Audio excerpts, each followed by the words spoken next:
What's up, heathens? How y'all doing? If your Christian nationalist relative has no problem with 85 little girls as collateral damage to distract from the Epstein files, their own holy book explains why. 1 Samuel 15:3 commands the murder of babies and children for belonging to an enemy culture. Numbers 31 has God sex trafficking children to his chosen people and dictating their distribution. Deuteronomy 21 describes forcing those same children into marriage. Are you wondering why your Christian dad runs cover for child sex offenders? Well, he's been doing it for decades for one of the most prolific ones in history. Maybe Christianity isn't being twisted into something it's not. It's always been this way. If you disagree with this sentiment, then call in because the show starts now.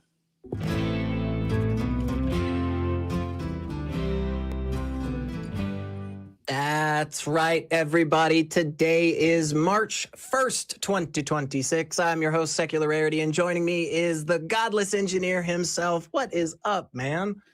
Hey, how's it going? I feel like it's been so long since we've seen each other. I know. It has been. It's been like maybe 4, 5, 6 days, probably. Days, yeah. I know. It is. It's been forever. And you know, the one thing I can count on when you and I get together is that you have some spicy takes, man. And I think that right there, you know, that opening monologue was just perfect because it is something that we just don't seem to talk about that much.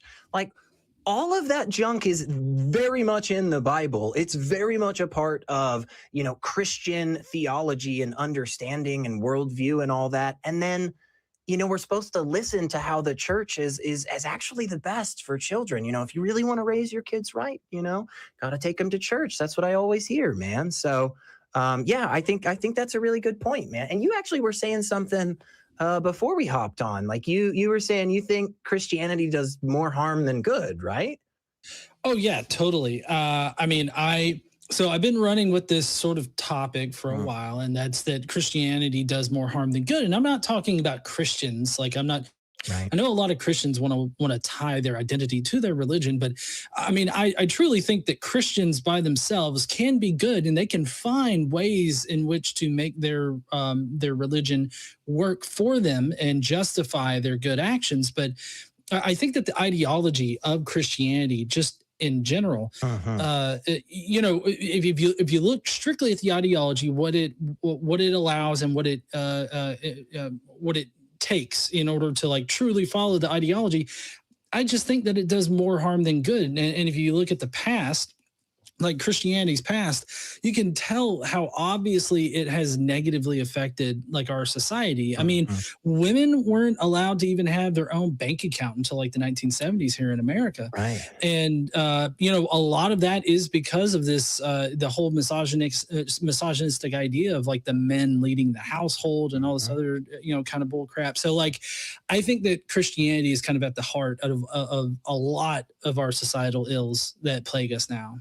I will say, just, you know, tying that thought and you know, the opening monologue back together, in the United States, tens of thousands of children under the age of 14 over the last few decades have been brought into this country legally because they are brides for somebody in a religious marriage. That is a legal system in our country. Like, so yeah, again, it kind of does feel like there's a justification there through the religion. I mean, they're literally saying it's okay for me to have this 10-year-old child as my bride because my God says so. And again, our government actually signs off on that. I mean, that's just a fact. You could just go look that up. It's terrible. But I don't know, man. I mean, I'm sure somebody will call us today. I'm sure a good Christian that knows the Bible will call us today and tell us how wrong we are on that, man, because that is what we're here for. And before I go into anything else, let me tell you that the Atheist Experience is a product of the Atheist Community of Austin, a 501c3 nonprofit organization dedicated to the promotion of atheism, critical thinking, secular humanism, and the separation of religion and government. I love all of those things. And you know, I'm sure there's a believer out there. I'm sure there's somebody right now who's thinking, I don't want to call in and justify why this holy book of mine, allows for sex with minors. I don't want to do that. That just makes me feel icky. That's okay. Maybe you feel like we shouldn't separate religion and government, or maybe you feel like atheism or critical thinking are bad things. You can call and talk to us about those, and we will gladly explain to you why you're wrong. But we do actually, we do have a call, man. You wanna just jump right into it for a bit here? Yeah, sure. I'm up for it. Heck yeah. Well, we are going to go out to California with Lauren. She, her pronouns, is an atheist and wants to ask how to help family who are susceptible to anchoring and confirmation bias. So I think that's a fun topic, Lauren. Hey, how's it going? Hi, it's going fine down here in hot Southern California. Yeah. Good. Well, good. We're glad to give me some of that heat. It's been too cold in Tennessee lately. So I would if I could. I have an autoimmune disease. I thrive in the cold. Okay. All right. Well, come hang out sometime. Well, it's just like, never mind. Anyway, don't Nashville's full. It's got too many people. Anyway, hey, Laura, what do you want to talk about today? It sounds like you got some stuff going on with the family. Yeah. So I deconstructed around COVID, and but I don't think I ever actually believed so my family are hardcore. My little town has a mega church with like 2 million members, and everyone in this town, everyone who I brought outside of the town into the town has always like said that these people are a little bit crazy, a little bit out there. My family are really deep into conspiracy theories and Christianity, and they watch these conspiracy YouTube videos where they pray at the beginning of them. And once, and because they pray, and then they talk about all weird stuff that they think it's like church. But my biggest issue is I think a lot of people and like in the atheist community don't tackle this one aspect of the confirmation and anchoring bias. It goes beyond like a lot of most things you can like talk out of. It's almost like you need to take them and put them in one of these cult camps that I've read about online. Like a deprogramming type of thing. Is that kind of what you're referencing? Yeah. I mean, so start off to just say like, and I'm sure you already know this, Lauren, but I'm not like a psychologist. I'm not an expert or anything. And anything that I say in this space is just going to be me, trying to direct you towards some information that I've heard from others, One of the places I love to bring up in these types of conversation is a book by a guy named David McCraney, How Minds Change. He wrote it a few years ago. It talks, and he's the guy who ran the podcast, which I'm not even positive if he's still making new episodes. He probably is, but his podcast is You Are Not So Smart. I'm just a fan of that. I've listened to it for years, and that book was very focused on the actual neural structures in the brain and why certain things do and don't work when it comes to how we're trying to convince others or, again, just change people's minds. One thing that also always comes back to me in these conversations is something I remember hearing Dr. Darrell Ray say a long time ago, which if you're not familiar with him, he's the guy that, does the Recovering from Religion and Secular Therapy projects, two awesome nonprofit organizations, help a lot of people. But he was asked, something very similar. And the first thing he said is, well, honestly, what's your goal? Do you really want, I think for this instance, it was like a brother that was causing a problem. He's like, do you really want your brother to just turn around and just say, oh my God, Philip, you're right. You've always been right. I'm such an idiot, or do you want your brother to be healthy and be well and be safe? And basically what he was getting at is, if the goal really is at the end of the day to have healthy conversations and healthy relationships and make sure that those people that you love are doing better instead of harming themselves or others. Unfortunately, that tact is just a little bit different than just proving people wrong, right? Proving people wrong, Lauren, easy peasy. We pull up the YouTube video, we grab the bullet points, you know. But if we're doing that first thing, oftentimes it requires a lot of us listening and trying to figure out what is that thing that is keeping them in that system, right? Because a lot of times it isn't just the straight up fact, you know. A lot of the flat earthers, they're not flat earthers because they genuinely believe we didn't go to the moon, right? We couldn't, it doesn't matter. It's all these other things that come with it. But give us some thoughts on that. Yeah, say again.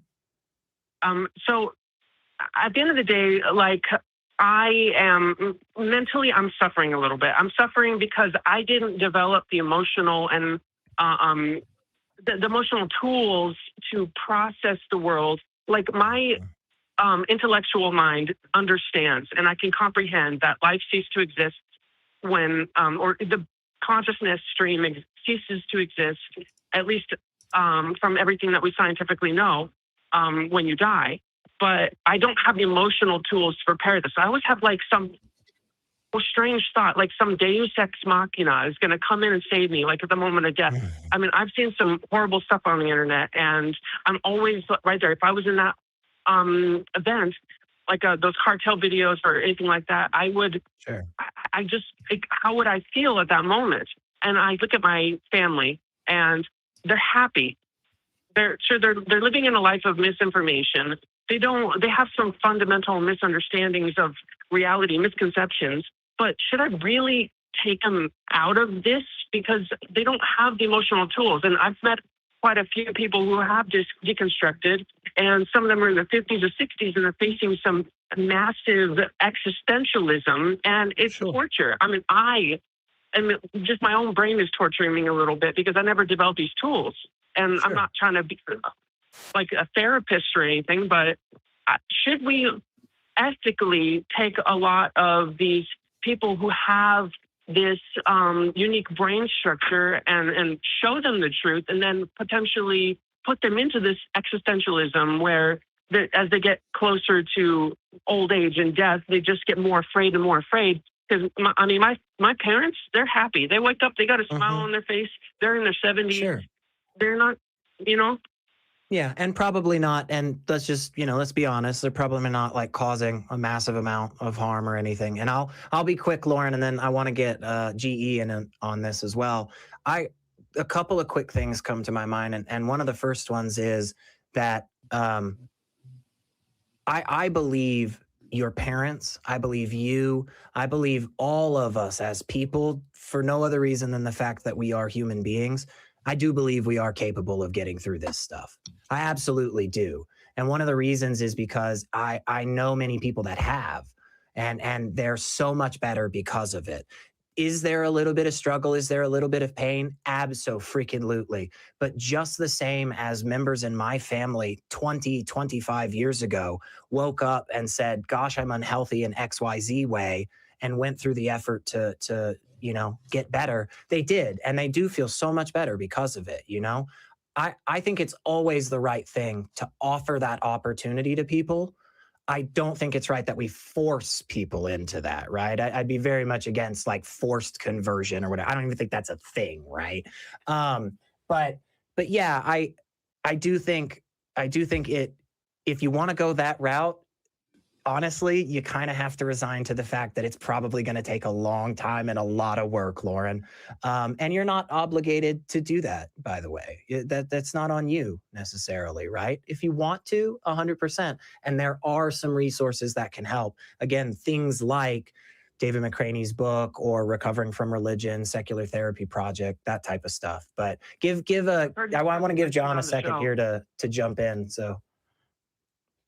Yeah, I'm pretty partial to, like street epistemology or the Socratic method in general, of, trying to get people to convince themselves away from a position. And the way that you do that, which I would definitely suggest watching somebody like Anthony Bagdabosco on YouTube. He has a lot of great conversations. He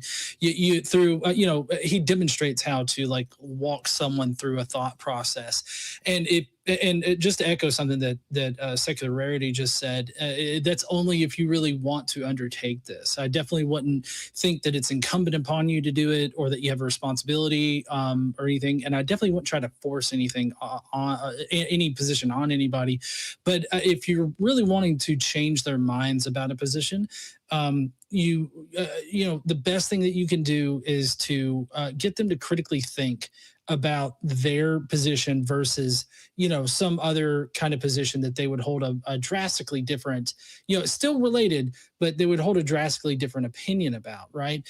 And Anthony Magnabosco and the other street epistemologists actually do a really good job of teaching you how to walk people through this kind of thought process. And what ends up happening is that it's not really you that convinces them away from their position, right? It's themselves. Huh? It's themselves. Yes, it's themselves. They end up realizing how contradictory their beliefs are. It exposes, it's like, one of the things that religion has developed really well is this ability to get people to compartmentalize their beliefs. I see this all the time, especially here in North Alabama and Huntsville, where incredibly smart, like PhD, doctors and other engineers, they have compartmentalized their magical beliefs from like their practical knowledge. And it's like in any other aspect, they would not accept any of these magical beliefs that some people hold on to, but they've compartmentalized it. And what street epistemology does, what the Socratic method does of asking people questions and getting them to differentiate, their position with another position, it allows them to openly examine that divide, right? It allows them to sort of compare and contrast them and try to figure out what's different, or even if they should hold that belief. And I think that getting them to think about it themselves and getting them to realize it themselves is the only way that you're going to be able to get them to be convinced away from whatever position you're hoping to convince them away from. I absolutely agree. Some critical thinking skills, maybe like it needs to be taught in schools and allow them to come to their own conclusions. That's the only thing that we could really provide to them. I want to read something I wrote down. I was thinking, like, delving into some evolution and evolutionary psychology about this. And I think a lot of people, if they don't have the critical thinking skills to get past it on their brain, I think it's wired in such a way where if you don't have those critical thinking skills, your body wants to survive, and you have like a psychological model of your future and your identity and your body. I don't think your brain can process the active, the simulation stopping. It's like the simulation must continue. And plus, a lot of people don't have that deep, that understanding of the brain is like a computer. They don't have any reference material, is what I mean, for like a sufficiently advanced computer that could store the brain or emulate the brain. So they think that it's something otherworldly, and then they feel like all the parts of their personality, like it's so complex. How could this end? And so I think that's why a lot of people in the world, just why I say confirmation bias is early, because my family, they always say stuff like, the whole world believes in religion. It's like atheism is a small part. Yeah, I think you've touched on this a couple of different times, Lauren, and I do think it's a really good point, and I think you're totally right, which is like the idea of the self understanding what existence is like without the self seems to be fundamentally impossible, right? That's just one of those paradox things we approach, and we just can't have. We both can't exist and not exist at the same time, right? And so when our brains are trying to get to that, I mean, we understand what it's like. Like, I'm going to get older eventually, and we know like what happens when other people die. Like you get a box, you get a hole, you put them in, you move on, things happen, everything's fine. Like we get that all of that is going to happen, but in the actual process of trying to conceptualize what the world is like without me, it is actually still entirely focused on me, because what I've done is I have projected the experience that I've had in my life forward and just pulled myself out of it. So like, you're probably familiar with people talking about main character syndrome, right? Everybody's got main character syndrome. Everybody thinks they're the center of attention. You know what?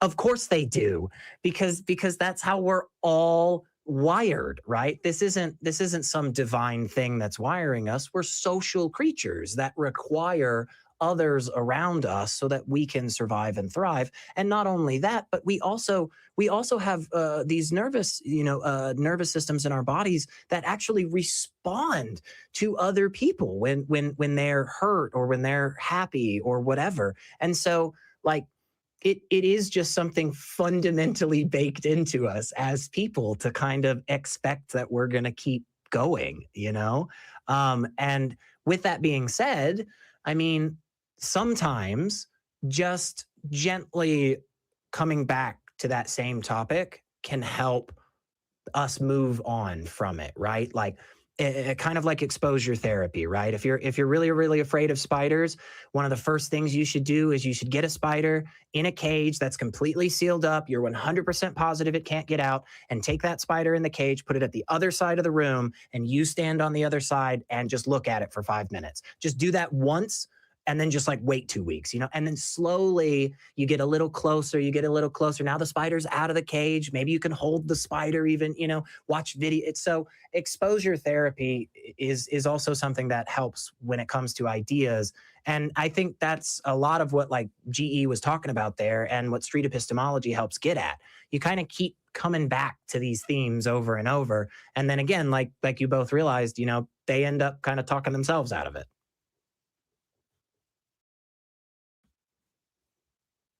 I think that's all that we could really hope at that time, is just good critical thinking skills. Yep. And I mean, I didn't even learn that until much later in life.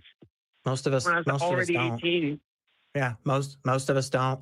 Honestly, our education system, in a large ways, in this country at least, I think, fails us on this. But it's not perfect anywhere. And I think we need to find ways to make this stuff more fun for people. That's just the truth of it. Like, math is super duper important, but a lot of people hate it because they think it's boring. So let's make math fucking fun. I mean, that's it. That's the answer.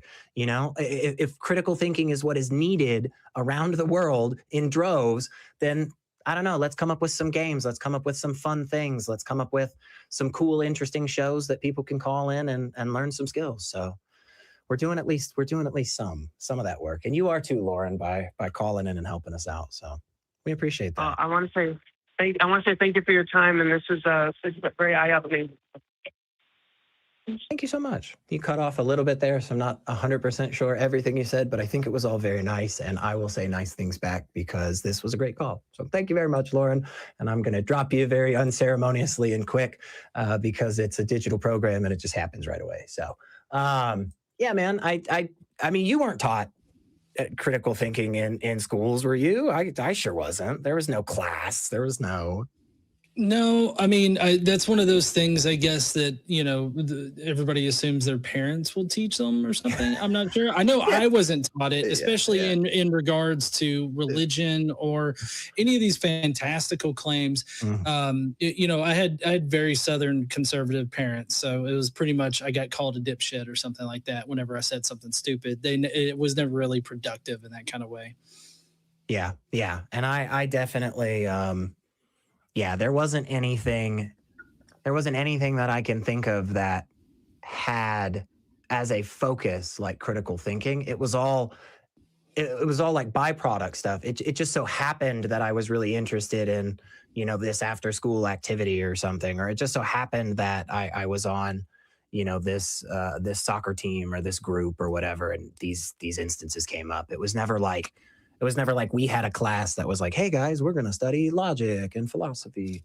But in fairness, I am from Tennessee and our schools suck. So, and you also know that as well. So, hey guys, if you had better education than myself and GE, then you should be liking this video, subscribing to this channel, enabling all the notifications, and commenting below. You absolutely must do it, or you are proving to the world that you are less intelligent than both of us. So if you want to be the smartest and best looking person you can be, you should like the video and comment. Am I allowed to say that? Can I say that? Or is that like, is that like crossing a line? Am I allowed to? I don't know. Okay. Well, I'm going to say it anyway. Yeah, I'm going to say it anyway. Fine. Yeah. If you don't comment on this video, you're not intelligent. There you go. How about that? Suck it. Another way. Be intelligent. Leave your opinion. That's right. That's right.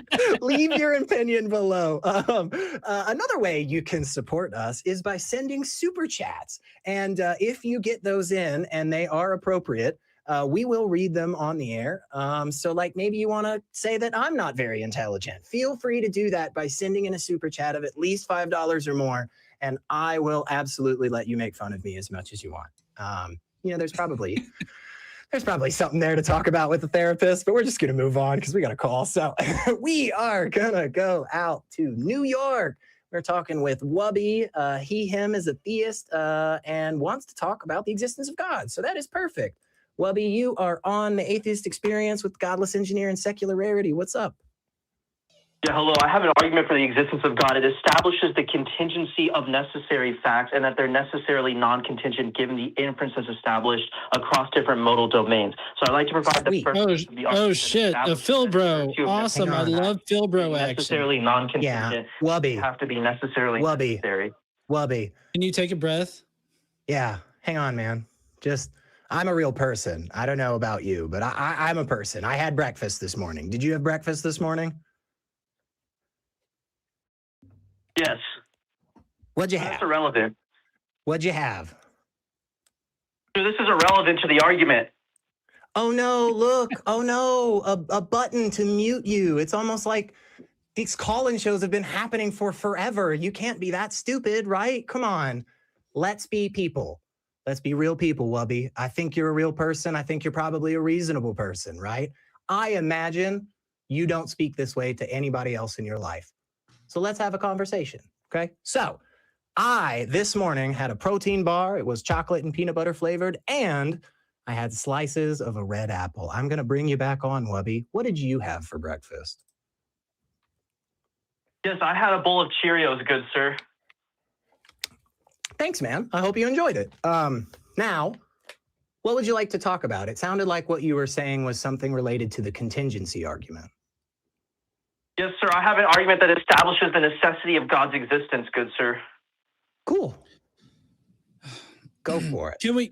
Can we, but I want you to go for it there, Wubby, but could we maybe take it one premise at a time? Yeah. Because I feel like we're going to have problems with each premise. Instead of you trying to speed run your argument to the point where we can't actually contemplate what is even going on here, if we could just take it like one thing at a time so that we can adequately like respond to each point, I would really appreciate it. Agree. Yeah, sure. So the first premise is that it's logically possible that contingent facts exist in all logically possible worlds given the axioms of S5 modal logic. Can you repeat what I just said and demonstrate you understand it? Go ahead. I think you said it's logically possible that contingent facts exist in all logically possible worlds. Is that? That's not the entirety of the premise. Just to be clear, so it follows from the axioms of S5, since we're stipulating the axioms of S5 are going to constitute the identity of the first premise. That was a tracking error on your part. You're a slow boy. So just to be very clear about this, premise 2 is I'm sorry. I'm not going to engage in this person right here. This is not a serious person. So here's the thing, and I'm glad that he's on mute right now because he is going to be forced to listen to me psychoanalyze. Like, I know it's armchair psychoanalyzing, but I've had to fucking deal with people exactly like this for the longest time. People like this, Phil Bros, they call in so that they can intellectually grandstand over another person. And you know why they want to do that? They want to do that because they can't feel good about themselves in life. They can't actually go out there and have the fulfilled like feeling about what they've accomplished. So what they have to do is they have to call into shows like this, or they have to engage in people that they disagree with so that they can intellectually grandstand over them so that they feel better about themselves. That's the only way in which they can actually feel better about themselves. So I'm not going to engage with Wubby here because Wubby used the key phrase there. Go ahead. I fucking hate that. Right? It's stupid for you to do it. It's stupid for us to engage with you on it because you're not going to listen to anything that we say. You're like, if I bring up the counter argument to your Plantinga, Gödel, whatever kind of Frankenstein argument you have written down so that you can speed run through it, you're not going to listen to the anti version of that totally disproves you and totally shows that your argument fails from the very beginning. So there's no point in talking to you. There's no point in engaging in you. You're just looking to make yourself feel better by demonstrating yet again that you're smarter than another person. So you can go and mentally jack off to somebody else as far as I'm concerned. Yeah, I think it's really telling, and it's sad, honestly, because, you know, the people that are actually doing things in this world of value, they're not doing what you do, Wubby, you know? And I genuinely believe you're better than this display that you've put on so far, you know? I'm happy to admit that I didn't say all of the words in the premise, right? That's just on camera. People can just rewind that and see. But I think anybody that knows jack fuck all about philosophy will be like, hey, honestly, Wubby, SR did get the point. Like, he understood what you were saying, and we could have moved on. We could have continued into that, because ultimately talking about having things that are necessary and contingent, it doesn't get you to a God. And I'm sure if you're smart, like you claim to be, I'm sure you're familiar with various people that have talked about that, you know? Alex Malpass has talked about it. Graham Oppie has talked about it. Shit, I saw Philip Goff and Alex O'Connor having a fucking conversation the other day, man. Do you know how none of them engage, Wubby? Like you. And that's why you ran away. So that's fine. Honestly, I think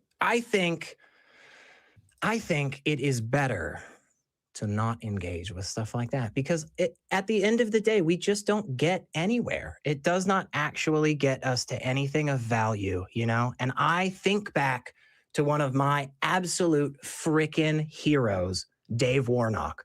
He gets a call like this and he just shuts that shit down. He doesn't give a goddamn. The man is dying of ALS, doesn't give a fuck about your contingency bullshit until your God shows up and heals him and all the millions of babies with cancer. You know just as well as I do that argument is worthless. You do. You know that. So oh well, we got it looks like we got another one, but they're getting screened, so we're gonna let them get screened for a second so that I can tell you folks that if you are in the Austin, Texas area, yes, you can in fact follow the ACA on Meetup and keep up with the local community events. You can find all of that information at tiny.cc/ACA Meetup. There are philosophy under the stars, game nights, so many things that are out there. I think there was one time where I said there was like a movie night or something, and then somebody reached out to me afterwards and were like, hey man, we don't fucking do that. Don't be telling people that we're doing. But I'm just going to start suggesting things. There's a knitting club and a book club, and show up for that one day and just be like, I've got my yarn and my needles, and see what happens. Maybe you'll make friends. I don't know. I'm very sorry, Greg. Join everybody at the ACA for weekly watch parties on Sundays, for live viewings of Talk Heathen and the Atheist Experience. The doors open at noon. It is a great freaking place. You can have lots and lots of fun with some really cool people. And that is about it. I'm not going to say nice things about the crew yet, just because I feel like we're too early in the show. They just haven't done enough yet, have they? You know, I want them to work a little harder. I'm going to get so yelled at afterwards. I'm so going to be yelled at. Oh God, it's okay. I am hoping that we can get this person in. It looks like they're having just a little bit of trouble, but that's okay because GE, look, man, Christianity doing more harm. Do you think Christianity has done more harm than other religions? Or are they all just doing harm? Is it like can you pinpoint it and say, no, actually Hinduism is the worst? Well, so I mean, I would say that the Abrahamic faiths are the ones that have primarily been doing the most amount of harm. I mean, if you really think about it, a lot of Western culture and a lot of the progression of societies, modern societies, has had sort of an unhealthy attraction to the Abrahamic faiths, like either Islam or Christianity. I guess not so much Judaism, like specifically only Judaism without the Christianity, but the Judeo-Christian faith, essentially. I think that all of those are the ones that are primarily doing the most harm, not because they are like the most harmful necessarily, but I think that it's primarily due to the fact that societies have used them in certain ways to enact, certain negative things on society. And so, I think that the reason why they were so readily used is, one, they were popular, but also two, they were perpetuating this, this very barbaric sort of idea of a society and a civilization, barbaric ideas about women, barbaric ideas about, colonialism and all this other stuff about forcing people to adhere to the Christian faith and all that. So, I mean, I think that it's the fact that it was a primary tool for those civilizations to like enact those horrible things on it. But I think the fact that the religions had such a framework that easily allowed them to justify these horrible actions, that is where the true harm comes in. And so it is at the root of it, like humans wanting to do bad things. But I think that the justification using religion is what made it palpable to a lot of people and allowed it to persist, if that makes any kind of sense. Oh, totally. And I think, I think you brought up two really great points. One being like, there is a little bit of kind of, happenstance in the sense that, I guess in theory, Hinduism could have been chosen by the Roman Empire instead of Christianity. But the fact that it was Christianity helps really perpetuate it and get it out there and stuff. As well as, there absolutely are ideologies baked into the Abrahamic faiths that I think are at the core of a lot of the problems. I mean, for instance, in this country, one of the things I think we do an absolutely terrible job with is housing, right? We do a horrible job when it comes to people having adequate places to live and shelter and so forth. And one of the arguments that gets brought up regularly is essentially like, well, if you're that poor, you deserve it, right? And that is actually a Christian idea. Like as much as you can find things about helping the poor and Jesus with the lepers and the outcasts and all that jazz, there is absolutely an argument you can make that because of who you are, a sinful creature, because of your sin in this world, you do actually deserve to be homeless, which is really frustrating. Like it's not a good thought, man. It prevents us from doing a lot of good. I'm gonna call an audible because I think this individual is having a little trouble with their connection. So I'm just gonna read what the question says and get your thoughts a little bit, man. This caller, JC, is asking about our opinions on the deistic version of a god, like from a philosophical, perspective. What do you think about a deist version of gods there?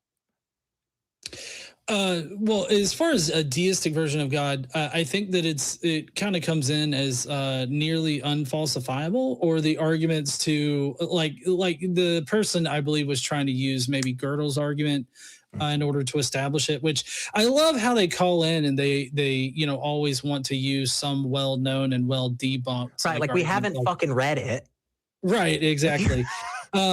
But I think that it ends up being flawed, like necessarily flawed in their argumentation, and they just don't want to admit it. They just know a whole bunch of big terms, and they try to overwhelm their opponent with it. But as far as the topic in general goes, the deistic topic, I think that it ends up being unfalsifiable, and I just don't see the point in trying to argue for some unfalsifiable concept. At least as far as I understand it about a deistic God, it's just some God that maybe started the universe and then fucked off. Right. Yeah. And there's just no way that we're going to be able to like honestly engage in that question, Right. Yeah. I think that sums up a lot of what I think too. And actually it's funny too, because there is video of me on this channel from multiple years ago where somebody called in with fucking Gödel's theorem. And I was like, hey man, so do you know when he published that? Do you remember the thing that he said afterwards, after he went through the whole argument? And they're like, no, I don't have it memorized. And I'm like, no worries. Honestly, me either, word for word. And then read it to him, which is himself saying, yeah, a lot of the things that make this argument work, you just kind of have to accept them at the beginning. And if somebody doesn't accept these certain axioms, but the entire argument doesn't fucking work. Like he tells you that. Anyway, sorry, I'm not frustrated. Couldn't tell. It's like, read the next page. That's all. Just read the next page. How many times do people say like, oh, Darwin was so impressed with the eye, he said it couldn't evolve. It's like, no, literally the next page. He explains it in detail.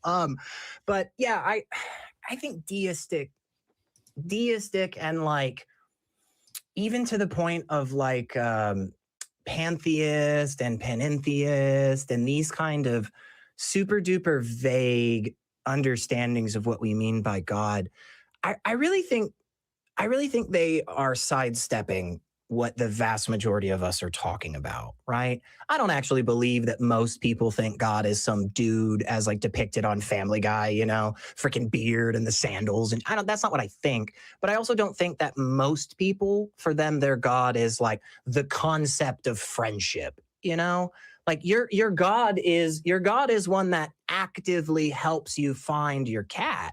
Your God is one that actively, brings things into the world. And I am going to abruptly shut myself up because I just saw JC did get the connection working. So I am just going to bring you on right away, JC, because we are in the midst of talking about deism as it is. So, hey, JC, you're talking with GE and SR. What's up? Hello. How are you all doing? Good. Doing good. So give us your thoughts. So I think my thoughts are, I missed a bit of what you were saying when it comes to actually discussing my position. So you may need to repeat a bit of it for me for knowledge and prerequisite of what you were saying. But basically what I'd like to argue is the fact that I think that there is a good philosophical argument for the conception of a deistic God in the same kind of manifestation that we've seen people believe and call God for thousands of years, from the likes of like Hinduism and sort of ancient Chinese conceptions of God as more of a philosophical entity than a sort of theistic position that we see a lot of Christians and monotheistic religions take. Yeah, I'd love to hear that, man. Give it to us. Give us some thoughts. And as always, we'll probably interrupt once or twice. Don't be too mad at us. But yeah, what do you think? Where do we start with that? Okay, well, please do interrupt whenever you want. That's absolutely fine.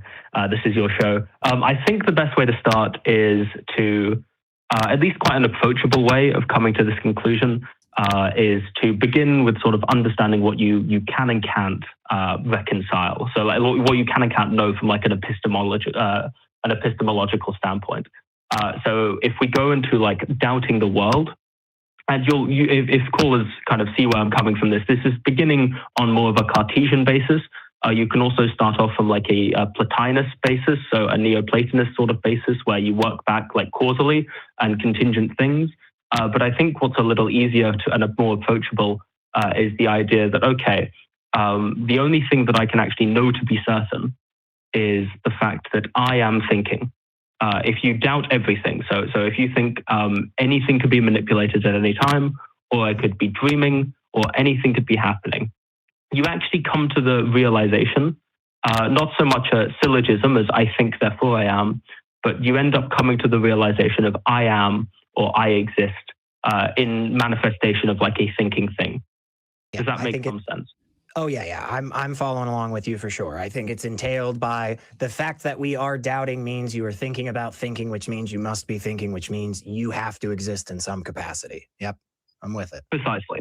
Okay, and so once you get to that position where you have this sort of realization, I think what you then need to do is that you then need to either come to the conception of going into now what is how do we get from this sort of solipsistic position and solipsistic standpoint of I can only ever know myself to any sort of understanding of the outside world. And you can get to that from a few ways. First and foremost, I think you can understand that the nature of all sort of individual things and their forms as such, so their nature. So things have sort of an inherent nature to them. Wax is the classic example, but I also think you can use this for many things. And the kind of classic term for this is reality. Now, this is not reality in the sense that we know reality, but reality in the sort of sense of like formalistic reality. So like in like what actually does any object actually have that grounds it as an object? And so what you understand is because every object has some amount of reality, some things have more or less like reality than others or properties as such. And so you can sort of work yourself back to the concept of, okay, something must ground a lot of these properties.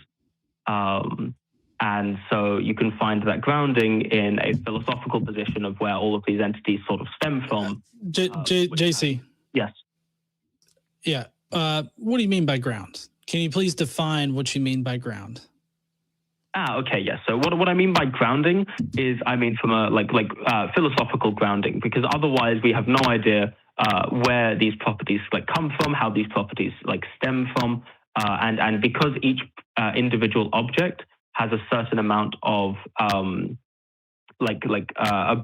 reality as such, formal reality. There needs to be something that has as much. I've forgotten the term. Yeah, I forget terms I make up too. Reality, and so there's a second form. There's two forms of reality. I'm sorry, JC. I'm not a very philosophically minded person. Why do we have to redefine what reality is in order for your argument to work? Oh no, this is actually the original definition of reality. This isn't a redefining of okay, reality. so we're going with like an appeal to tradition as well as a dictionary fallacy. Is that what we're doing? No, it's not a dictionary fallacy. This is the way reality was understood through hundreds and hundreds of years. So I don't think that's an appeal to. So appeal to tradition and a dictionary fallacy. You know, dictionaries are descriptive of how things are used. Like reality now is, and typically whenever we're talking about these topics, we're talking about, you know, reality as we understand it now, not how 1679 person would understand it. So I guess for me, it's usually confusing in these conversations. Hold on, I'm not done talking. It's confusing for me in these conversations when you have to basically realign yourself with a 17th century peasant philosopher in order to be able to understand the argument in general. Why do we have to have such a reversal of our vocabulary in order to even have this conversation? Because in the same way, do you read Greek philosophy in any way? Fuck no. Oh, okay. Do you read any ancient history? I mean, I read ancient history, but I'm not reading it for a modern understanding of whether or not a God exists. Like, why is it that Phil Bros always have to go back to ancient Greece in order to get their arguments? Well, because, okay, when you go to ancient history, you read ancient history and you want to understand what the historians were meaning when they said what they said when they wrote. And to understand what they mean when they say any word, you need to understand it from the perspective. So JC, what about ancient Greece do you? Okay, hold on. I'm trying to think about my question, how to formulate it. Why do you think ancient Greek philosophers know more about the construction of reality than we do now? I think ancient Greek philosophers had not a better understanding of reality and how you're saying it, but I think there was an understanding of the sort of causal links and contingency aspects and the contingent aspects of the universe on a whole, as well as sort of from a philosophical standpoint when it comes to what philosophers still now. Do you think that we've advanced our understanding of reality between then and now? Do you think that we've understood, like our basic scientific understanding of reality? Do you think that we've advanced that now to where maybe we need to refactor what ancient Greek philosophers thought? Again, I must stress there's two different sorts of reality that we're playing with. But yes, the reality that you're talking about in how like our current understanding of it, absolutely, it's developed. Absolutely, we understand the atomic nuances and atomic particles and subatomic particles, and that's very different. But that's not exactly the argument that you come from when you go from a philosophical argument for God. Well, still, we're getting back to the point of like, why are we having to appeal to ancient Greek philosophers in order to understand your proof for God? Because what it comes across as to me is like, well, we've known God has existed since ancient Grecian times when they believed some old fuck in the clouds threw lightning bolts at people. And like, I'm just not impressed by having to go all the way back to, fucking ancient Greece in order to understand whether or not a God exists. Well, I think that's in some way, shape, and form just kind of regarding the ancient Greeks as unintelligible like individuals when they most certainly weren't.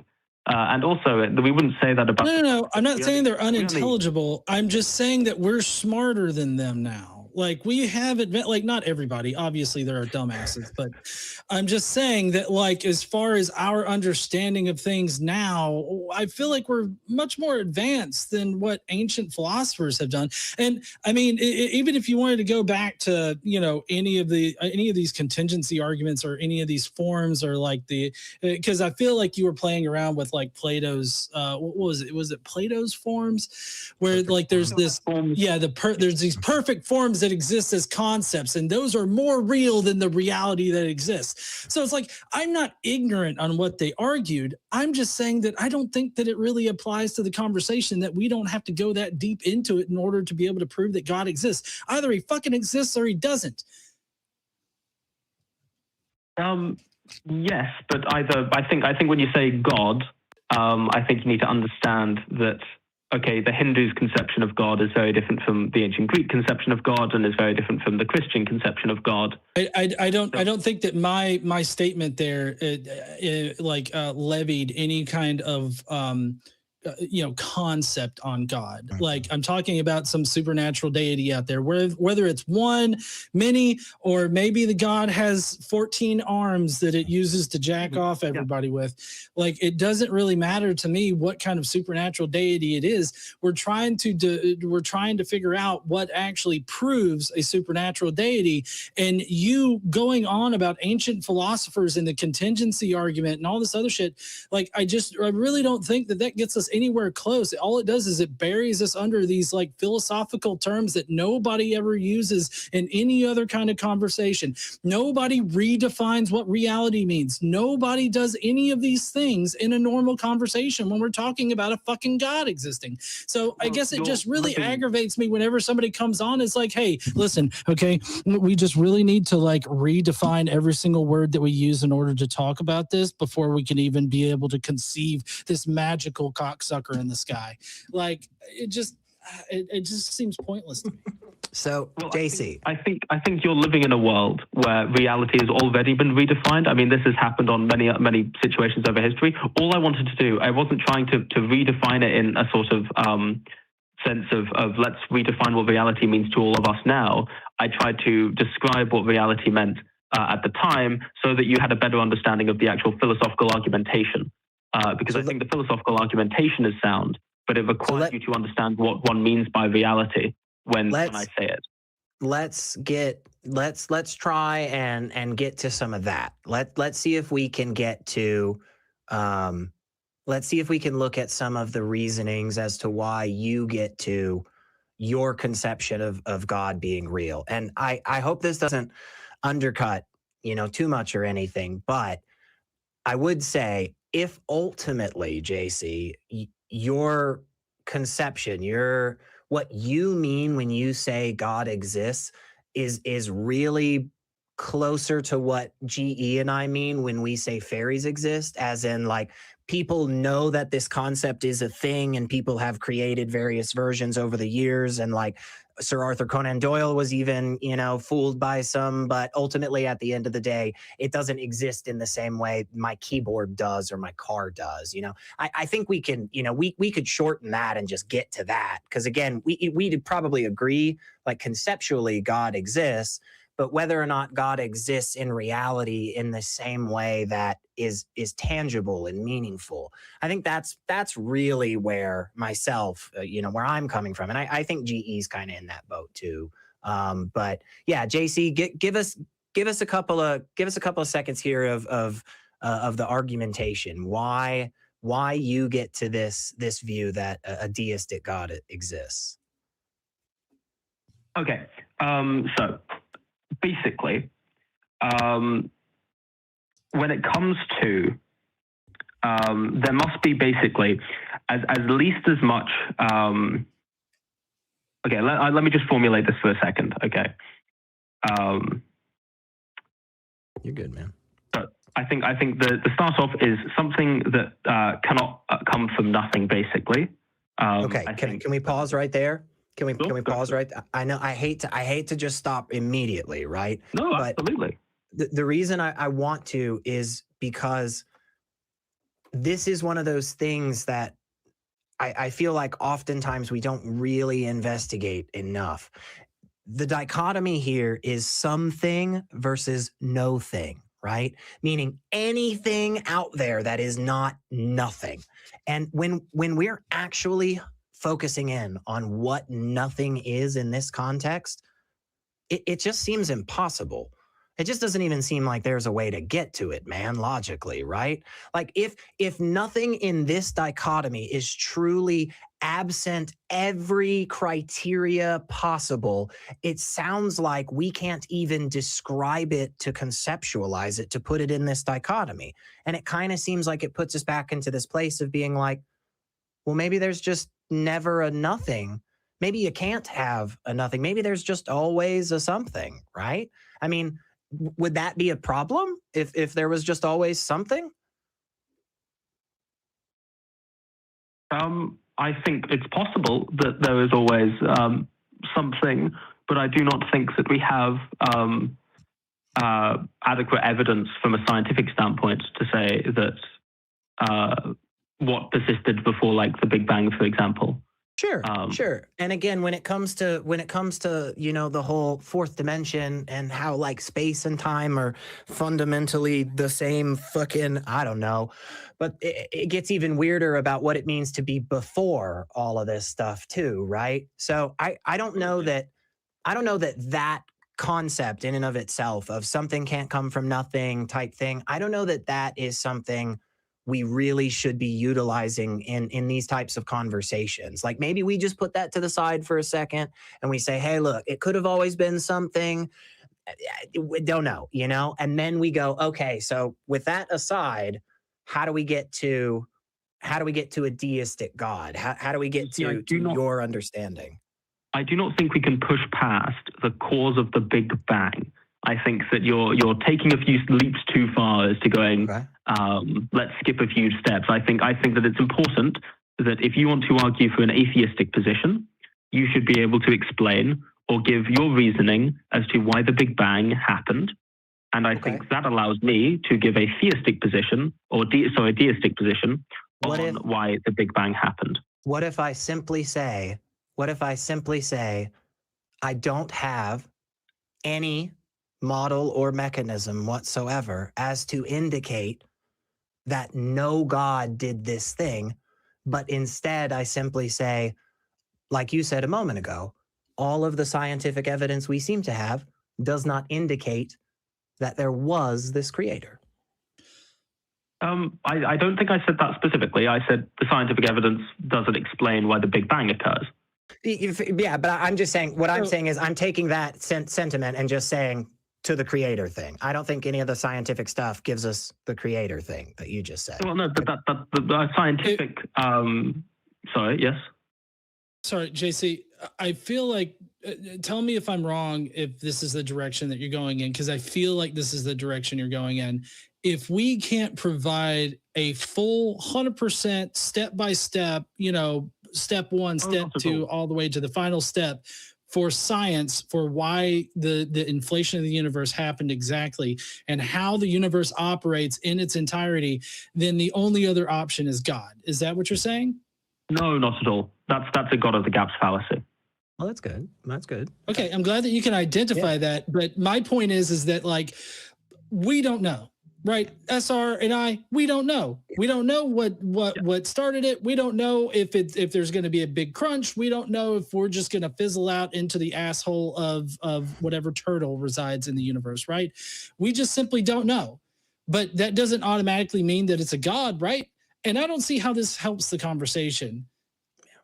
So I'll explain why it helps the conversation, because I think that when the scientific position cannot explain adequately why the Big Bang occurs, I think if a deistic position or any sort of other position can give a secondary explanation as to why something may have occurred or has occurred, I think that is worth A, listening to, and B, internalizing in some sort of effect. Why don't? Okay, hold on. Yeah, go ahead. Well, sorry, SR. No, So JC, if I show you a magic trick, right, and you don't know how I could do that, and it seems fantastical, and you can't explain it, but I can explain it by literally just saying it's magic, bro. I ain't got to explain shit. Does that automatically mean that it actually was magic? No, of course not. Okay, I feel the same way about any theistic thing, because when you get down to it, you're talking about a magic trick, right? God magically created the universe. So you're honestly wanting me to go, well, I don't know scientifically how the inflation happened, why it happened, where it happened necessarily. Like, I can't tell you that. I don't know. And so you're like, aha, but listen, I've got this deistic God out there that pulled it out of a wet box. So, get fucked is essentially what I feel like you're telling me here. Well, I think that you're taking quite a simplistic view, especially when it comes to the fact that for a lot of things, I assume you're where am I wrong? A PhD scientist. I think when a scientist says this happens because there are atoms at the in every box and atoms and everything, I think you generally accept that because we understand the scientific method, we understand how we got to that, and we understand the philosophy behind it. And I think you wouldn't go, well, I trust you because it's science, bro. I think you'd go, okay, I understand the logical reasoning and get you that. JC, can you please differentiate your theistic explanation from magic? Yes. Okay. I'm providing logical premises and logical analysis and chains of analysis stemming from the idea of a conception of self. So understanding that I am, and then building up to the concept of, okay, how do I understand anything exists past myself? And you do that through. How did God create the universe, JC?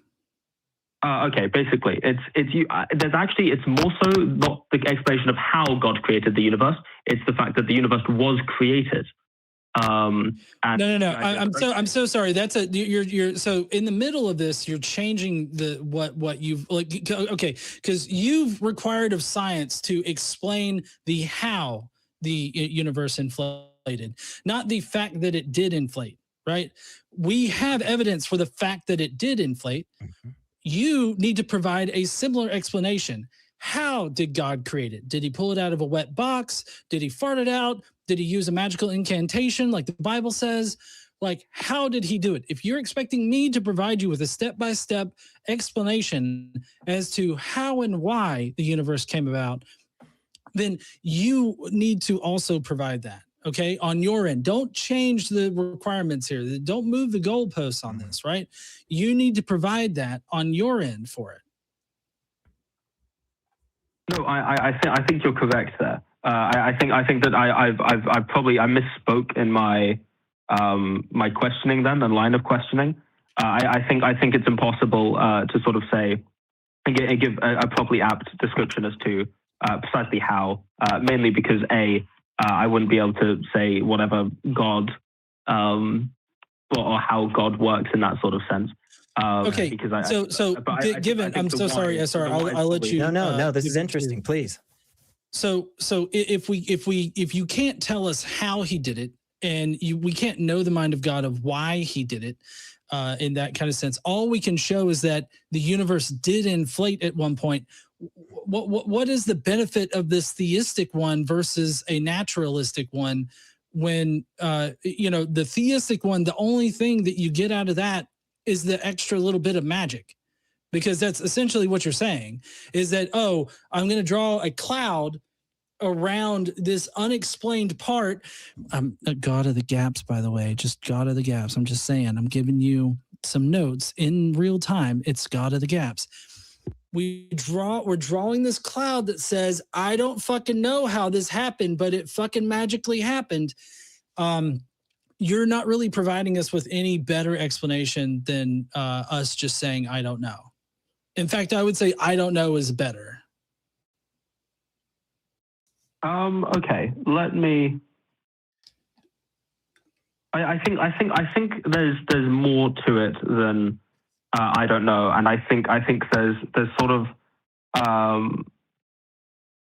more reasoning as to how you actually come to the conception, and actually why it's really important. Because I think that in order to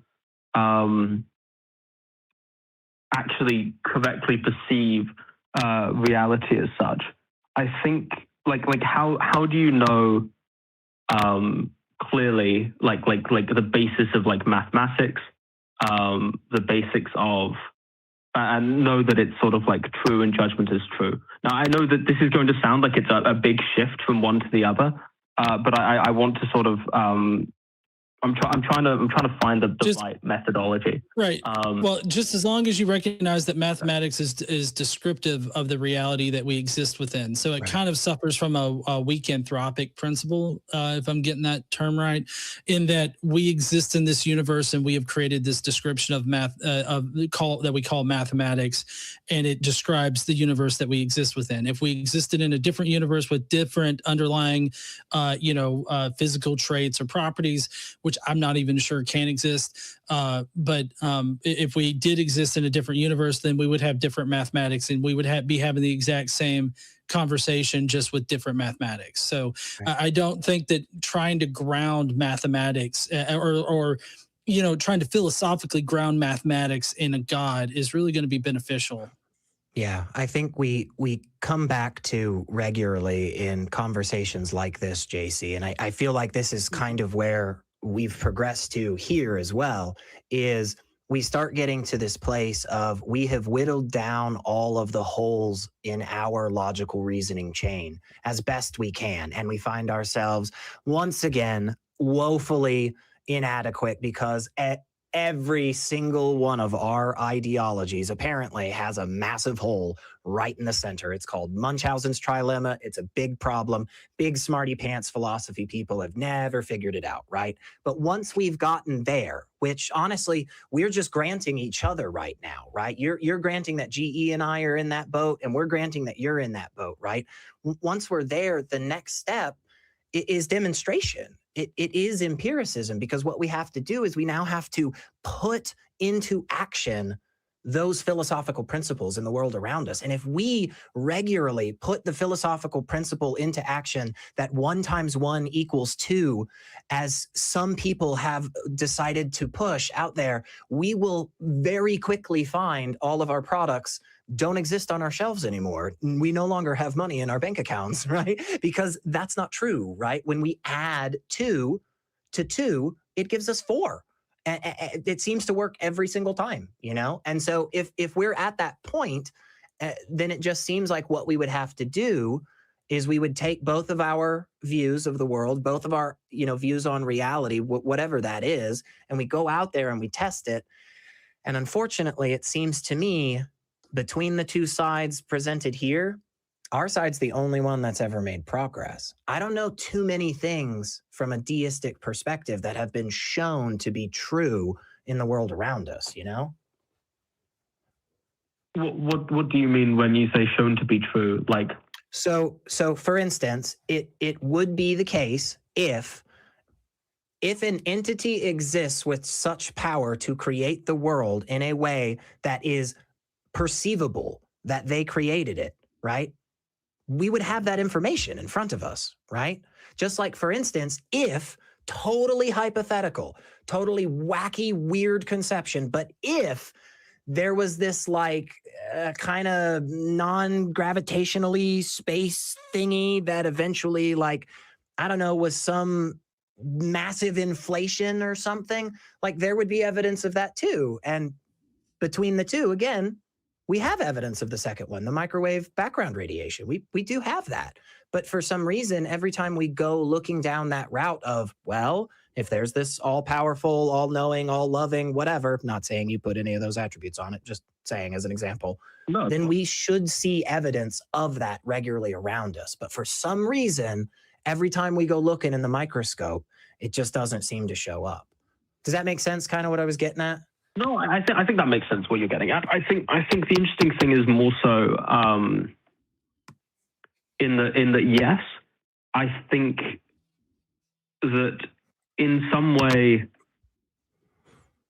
there's the question of like, okay,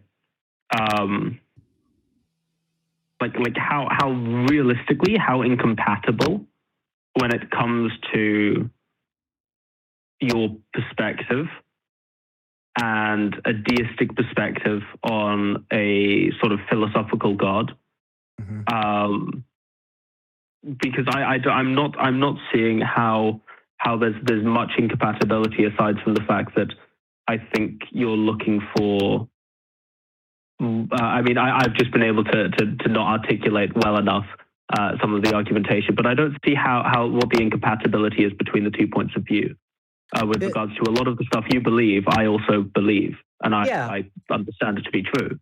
Yeah, there's a massive overlap. There's a massive overlap, and I would probably, although I don't know for sure, JC, but I'm going to take a shot in the dark here and say that you are probably not in any way, shape, or form the types of, you know, people on here that we often will rail against because of the harm that they're committing, because of the beliefs that they have, right? There are many conceptions of a deity that tells people to go do terrible things in the world around them, to their neighbors and strangers and stuff. And like, and right, I don't think that's where you're at, right? I think the biggest incompatibility between the two is that for me, I do want to have as solid, as best reasoned and justified evidence that we can before accepting things, especially if it brings in some unnecessary baggage, right?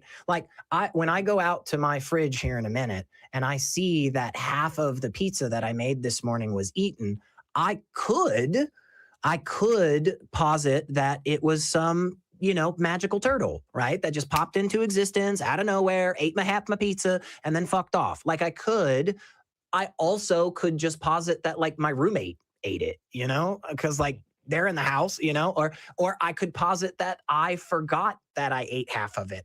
Those two right there, even though both of them may seem a little bit silly, those two have less baggage than the magical turtle one.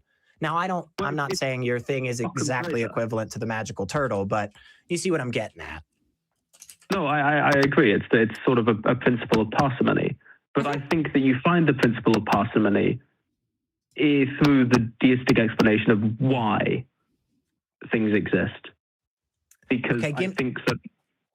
Give me that real quick. If you can do it in just like a little snippet. I know it won't be perfect, but why do you think you find the principle of parsimony through the deistic explanation of existence? Because from an atheistic standpoint, you have no explanation and no hope of explanation currently until science gives you additional evidence for it. So you should then take the position that has probably the most... Can I point out? Places. Well, can I point out real quick that just to bring this back full circle to what I claimed before, and that's that you were going to go the route of if science can't explain it, then therefore God. I mean, that's exactly what you just did right there. I mean, call me Miss Cleo because I foresaw it. You are. Well, I think it's actually it's not. So what you were asking before was why everything happens in the universe. I'm giving a reasoning for why there is a universe in the first place. And you could maybe say that yes, okay, this is God explanation. And you could maybe argue that it's God of the gaps, but insofar as there is absolutely no scientific explanation, and there is absolutely no current real theory on adequate scientific explanation that gives you anything more than what a deistic explanation would give, I think you should probably take the theory that provides, yes, the most solid foundation. Right. Okay. Sorry to interrupt your back and forth with fun. SR here, but you're good. So I'm just kind of curious. Maybe you can entertain my questions here for a second. Exactly how many supernatural claims have we had in the past that have overridden a naturalistic explanation? What do you mean as such? Like has there been a supernatural claim that has? Yeah, like has there ever been a time when a deity throwing a lightning bolt, like fashioning a lightning bolt with like a hammer, and then throwing a lightning bolt from the clouds that he sits upon, is that a better explanation than what we know of for lightning now? Well, not in that sort of supernatural sense, but I would argue that. Okay, true. Okay, hold on, just entertain me here. Has there ever been any similar thing where a supernatural explanation has overridden our natural explanation?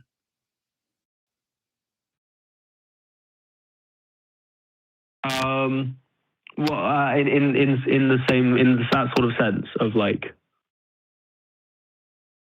I think you'd probably find that yes. Okay, real quick, just as an example, real quick, because I want to see if we can maybe see the juxtaposition here. So, is there ever an example in history, in all of history, JC, has there ever been an example where a scientific explanation superseded a supernatural one? A scientific explanation superseded a supernatural one? Correct. Yes, absolutely. Now, do you notice how quickly you answered that one as opposed to the first one? Do you notice how fast it was for you to be like, oh, fuck yeah, science has taken over supernatural claims? But in the first one that John asked, it was like, well, I mean, like... because the wording was odd. The wording's different to how I would phrase it. Because philosophical claims have definitely overrun scientific claims. Sure, but specifically what John is trying to get at is this supernatural element, right? Because that's part of this that keeps coming back into this, and that's one of the biggest sticking points that he and myself have with like a deistic conception of a universe and stuff, is because what's going to happen is you're going to have to bring that supernaturally piece into it, and basically what both of us are really getting at here is, man, I mean, between the two horses, man, there's only one that's won a race, and it's the science-y one. It's not the supernaturally one. Is there some instances where When we don't have a scientific explanation, there's a supernaturally one and it seems to work well for a while. Sure. But more often than not, and honestly, I can't think of an example otherwise, the science stuff takes over the supernatural claims. Was that kind of what you were getting at there, GE? So my Yeah, I mean, sorry, yes. My flip was sorry. I was just wanting to point out how there's never, absolutely zero instances of us coming up with a scientific explanation for something and it being able to explain it, and then the supernatural explanation actually working better than the scientific explanation. That's never been the case in history.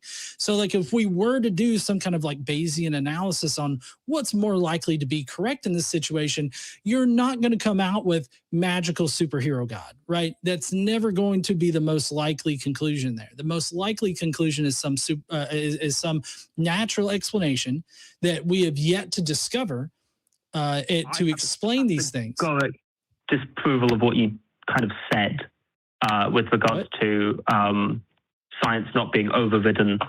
When you say supernatural, I would argue philosophical, and it's our justice system. So our justice system relies on a. So hang on. Before we go into that, just because that shift is really important, right? The difference between supernatural or philosophical, right? I think there's a lot of things that have like worked in practice for us and we didn't really understand what was going on. And then eventually we came back and got a philosophical answer.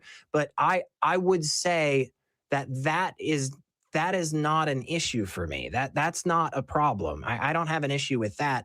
My issue is I don't think we're ever going to philosophize ourselves into existence, right? So I don't think we're ever going to get enough of a solid philosophical argument that will now give the criteria of existence to something that just does not exist, right? I think we always eventually are going to have to go and bring in a little bit of this empirical data, right? Because otherwise you and I can sit around and do the whole all dogs are blue, blue is Plato, all dogs are Plato, like that's a logically, philosophically correct thing. It just doesn't have any relation and bearing to reality, right?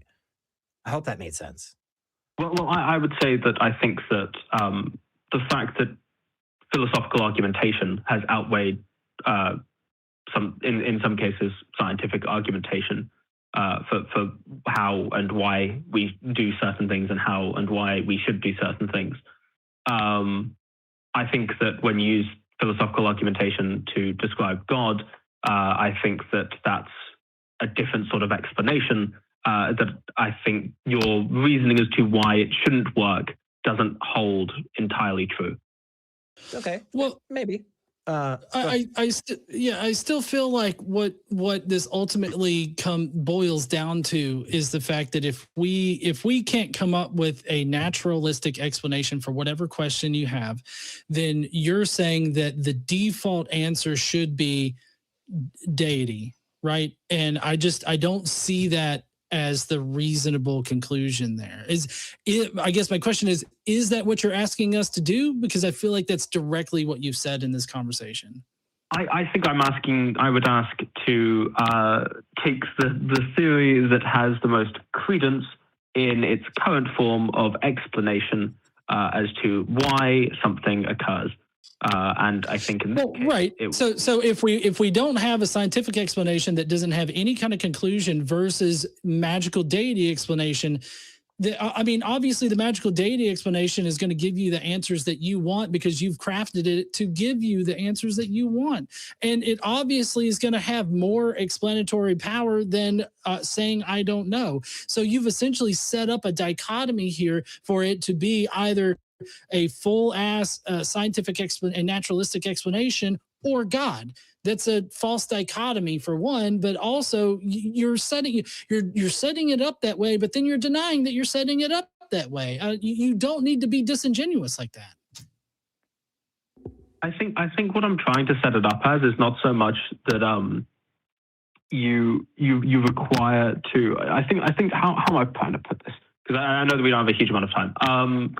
I think what I'm trying to say is more so that from a philosophical standpoint, I think you find a valid and an acceptable, at least consideration as to why something exists without adding any more additional baggage than you would otherwise need in a naturalistic or atheistic standpoint. And so what I mean by that is actually that effectively in current capacity, you can argue that it's God of the gaps, so I wouldn't actually push this into any other sort of attribution aside from the fact that we see stuff existing, and this for thousands of years has been attributed to God. I think you do not need to add the additional baggage that comes with all of the additional stuff that comes, for example, with like any other like theistic religion. And so Sure. you following the principle of parsimony, this provides such an answer without additional baggage in something that you can call God and how it has been defined for hundreds and hundreds of years and accepting that as the philosophical position without it being having the sort of additional baggage of a theistic God. Does that make some sense? Maybe I've misquoted.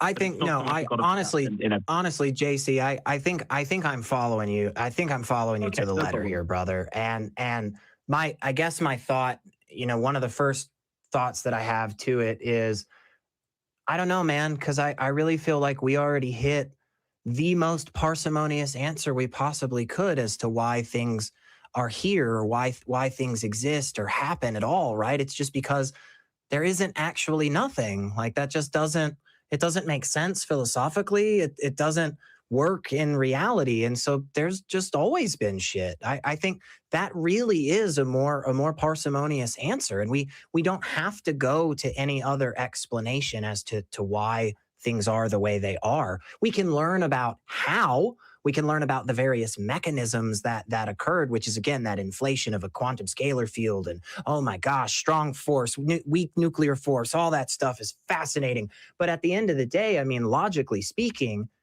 the simplest answer is just, actually, no, it's just always been here, man.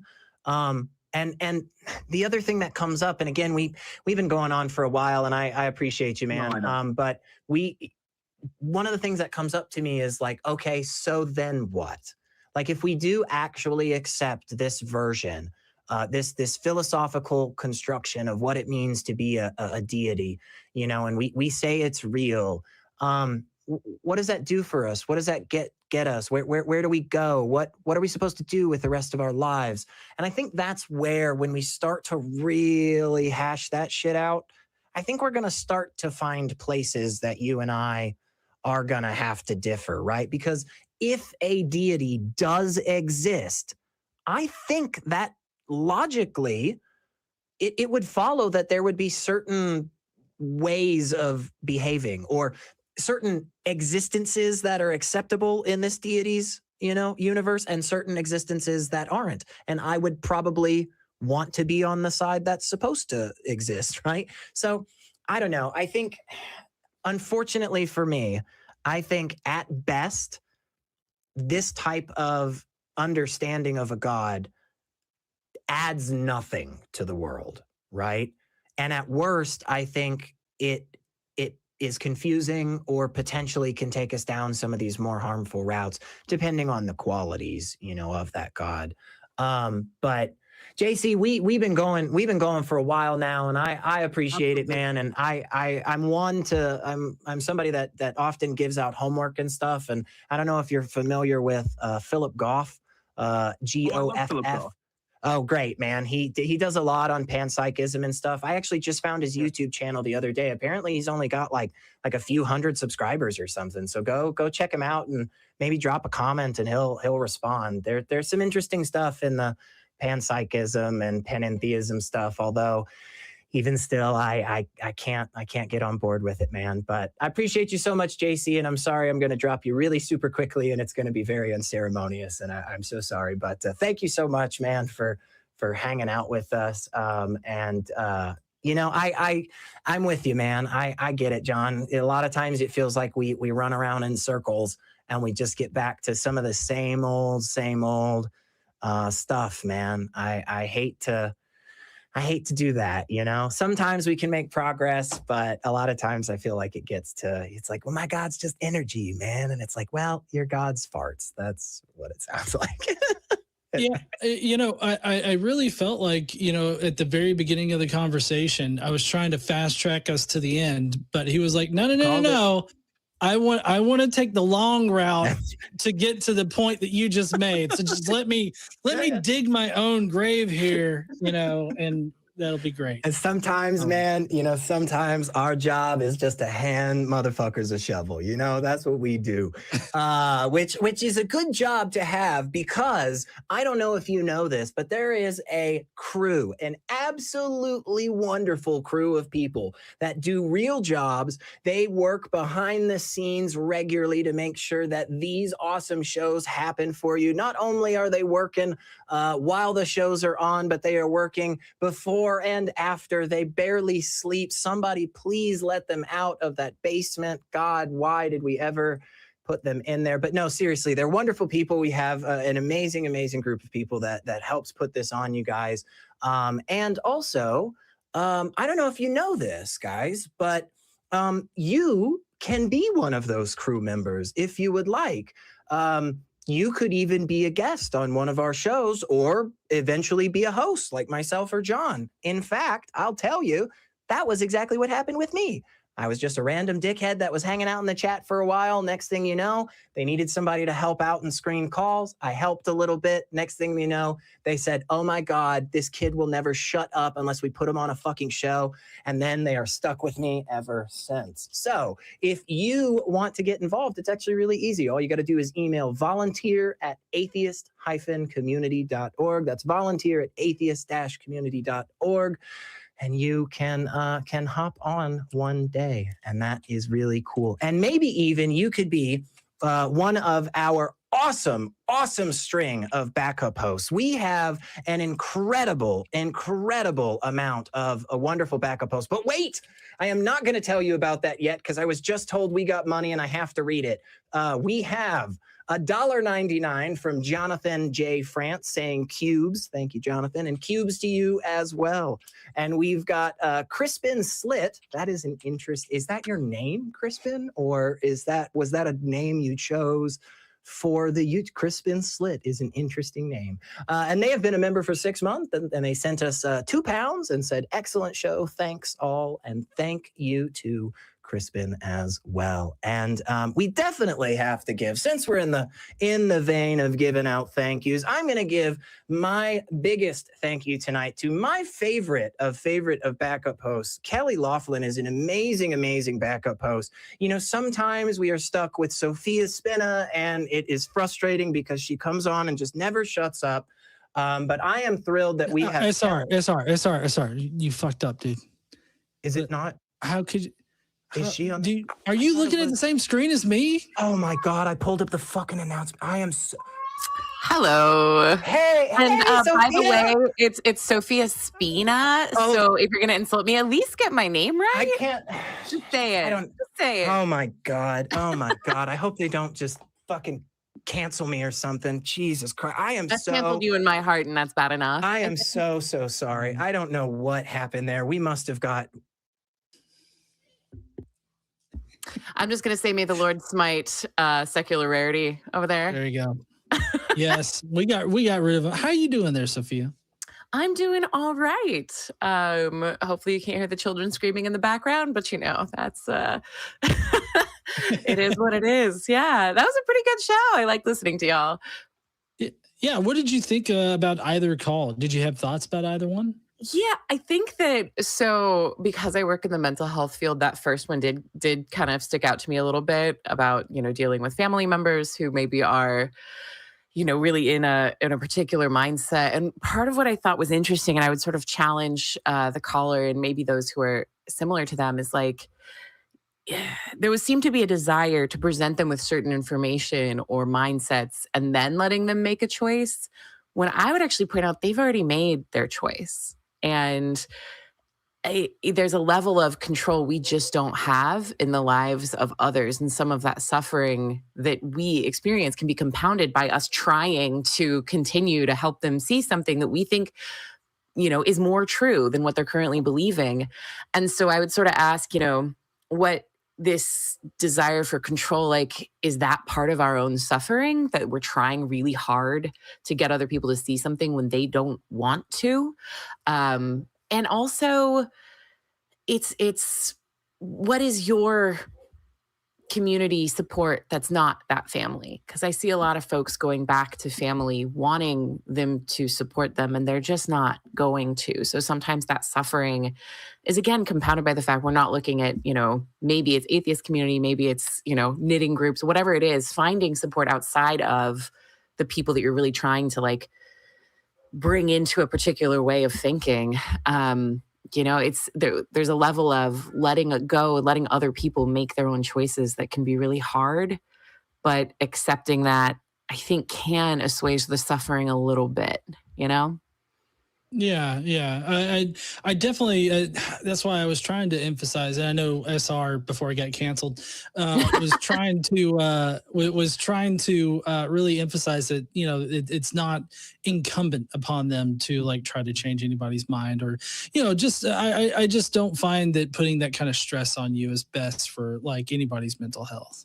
Yeah. And it seemed like there was a lot of focus on, hey, it'd be great if we did all have a better, maybe logical education, but just something as a hot tip that sometimes works for me is just trying to find that, there's a particular family member I think of who is diametrically opposed to me in pretty much every possible way. But I can say that I think there's a root of a deep dislike of fairness, that I understand where they get that. And I think they're going the totally wrong way with trying to rectify that. But sometimes I can bring that conversation back to, I know that it really bothers you when things feel unfair.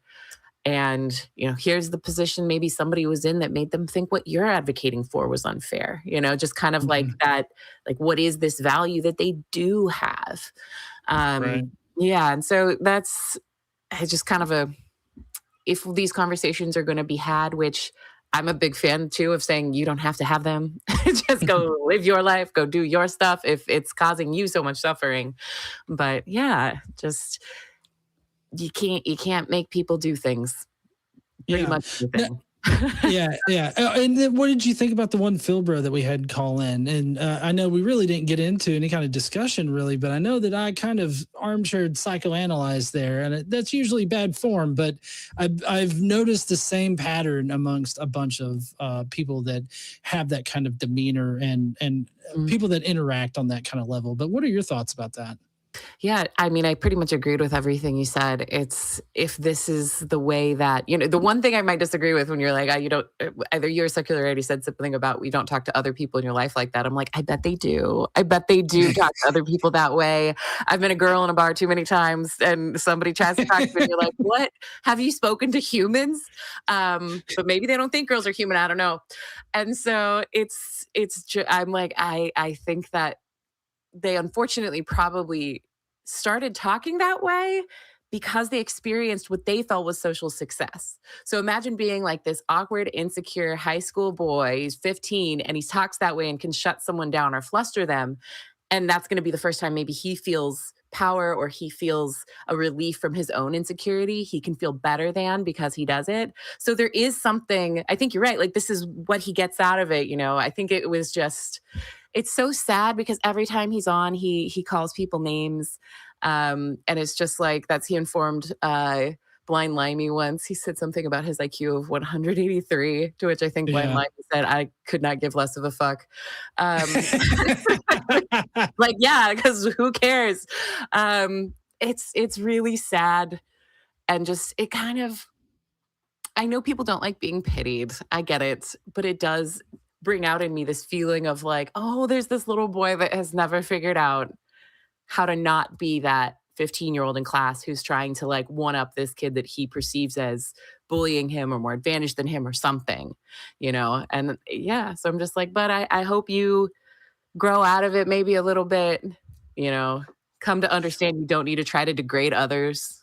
Like, yeah. Mm-hmm. Well, I guess that was kind of my point in disengaging from it, because, and that was kind of my line that I've had to personally draw in these situations. It's that when you can obviously tell that the person is not interested in a conversation, they're interested in feeling superior to you.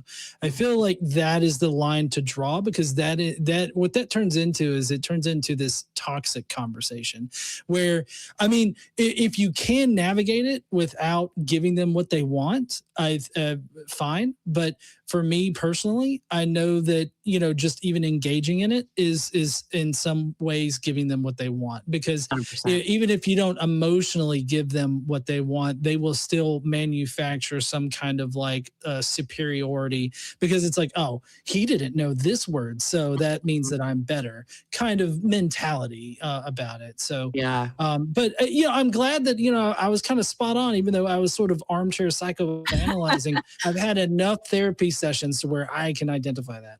Well, and I think that's the thing is like, I really encourage folks to also be like, I am some people's therapist. That is a real thing. So sometimes I will have conversations with folks like that are like, dude, no. But if you're not their therapist, then yeah, don't engage. This is not your responsibility. You're not their mom. You're not their therapist. You're not their best friend. You're not, you don't have an obligation to engage when someone's whole purpose is to degrade you. So it's like, yeah, I agree. I think that was the best thing to do. Don't feed the trolls. Like, and that basically feels trolly at that point.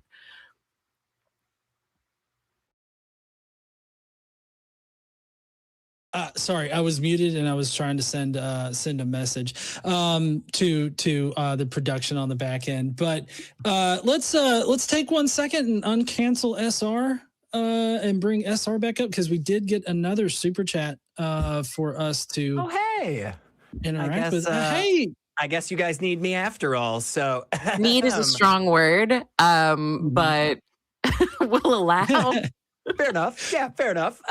We have $5 from Goth Dang It Jay, and it says, I would give a body part to be a host. What kind would you prefer? Are you asking what kind of body part or what kind of host would we prefer? Because I have different answers for both, but neither of them am I allowed to say on here. So not immediately ears? You don't, I'm sorry. I don't understand why it's not. Anyway, okay. I guess we have a difference of opinion on that one. Oh man, he got canceled again. Is that not anyone else's ambition from? Okay. All right. Anyway, moving on. All right. Well, I believe that's going to be our show for today. I wasn't prepared to go out on anything, but I thank everybody. Thank you everybody for joining in and everything like that. Don't forget to stand up, use your voice, and all that kind of good shit. And maybe next week SR will be uncanceled, but we don't really know now, do we?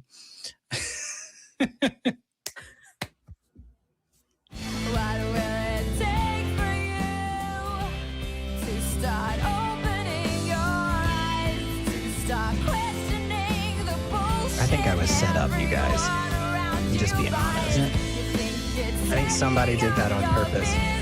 I've got some very choice words for Kelly after this is over. I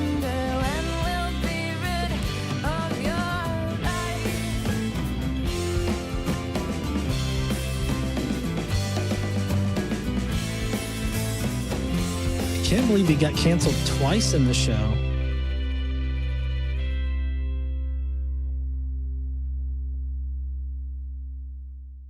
Watch Talk Heathen live Sundays at 1 p.m. Central. Visit tiny.cc/YTTH and call into the show at 512-991-9202. This is ridiculous. Are you, Greg, come on. At tiny.cc/YTTH. It was an accident. I didn't